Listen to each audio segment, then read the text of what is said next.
Catus, Maximus here. I'm willing to bet it's been a few decades since Ford was in manufacturing, including somewhat useful tools. This probably came with one of their automobiles. I'm not exactly sure how old this wrench is, although some people who view this video may have a better idea than I do. Forged steel. I don't believe this is chrome vanadium. I think this may have been made before chrome vanadium steel. We got some rounding on the jaws, but this is just an automotive adjustable wrench, just a regular style linear adjustable wrench, really just like a modification of a Stilson plumbing wrench, except for it just has a single sleeve and it doesn't rock back and forth and smooth jaws. It's made for working on hex fasteners rather than pipes.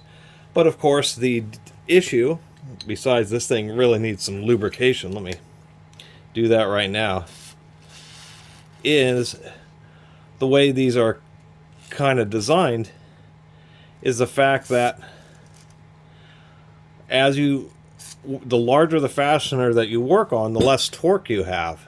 And it's the reason that the crescent wrench, this style of adjustable wrench, just came to be the standard, is the threaded screw is attached to the main body of the wrench rather than it being attached to the moving jaw. And then by twisting the angle, and both putting this knob here and twisting the angle, means that when you open up a crescent wrench, as we open it up to work on a larger fastener, we still have the same length of handle, same amount of leverage. It's just we have to apply more force the bigger the fastener that we're working on. The disadvantage with these automotive style wrenches is, of course, well, it's amazing, a little bit of lube, this works a whole lot better, is that if we want to work on, say, a really large fastener, I mean, this is one thing that is no doubt, is these style wrenches have just obscene capacities. For how small of a wrench this thing has, it's like a 3-inch capacity or something, which would be like a huge crescent wrench. But obviously, as we've opened up the jaw, we can now work on a near 3-inch fastener, and we now have this stubby little stub of a handle left. So you actually, as the wider and larger the fastener you work on, the less leverage that you get with it. Also the fact that now you have this long beam sticking out which wants to deflect more, where of course a crescent wrench, even if you're working on a large fastener, still has just a huge amount of support for the moving jaw. So it's the reason crescent wrenches became the standard. It's really a superior design, but this is just neat because this is an old Ford wrench that came with one of their automobiles, and it's not often that you see automobile manufacturer branded tools.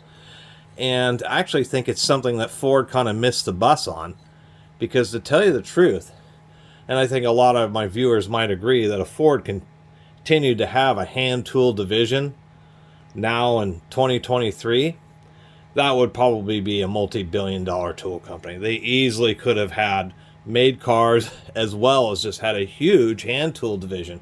People really respected tools that had the Ford logo. Obviously, this casting or the forging dies, the Ford logo was getting a bit worn, so it's not, the most defined, but still like this wrench that says Ford USA.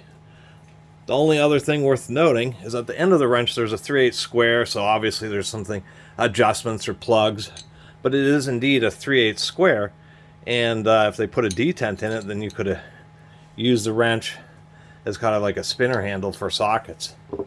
Other than that, just wanted to make a little video sharing this kind of cool old Ford branded wrench. Just kind of rare and hard to find. I mean, it's not something I'm going to use. Somebody's already used the heck out of this. And you can see that steel just isn't particularly hard. Really mushrooms and rounds out pretty easily. But that's old steel. This was not chrome vanadium steel or chrome molybdenum or the modern tool steel alloys.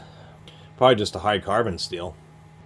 But nonetheless, in a collection of wrenches, it is still pretty cool to have an old wrench that has Ford on it. That was made by Ford Motor Company. Anyway, really appreciate everybody who's been watching. See you next time.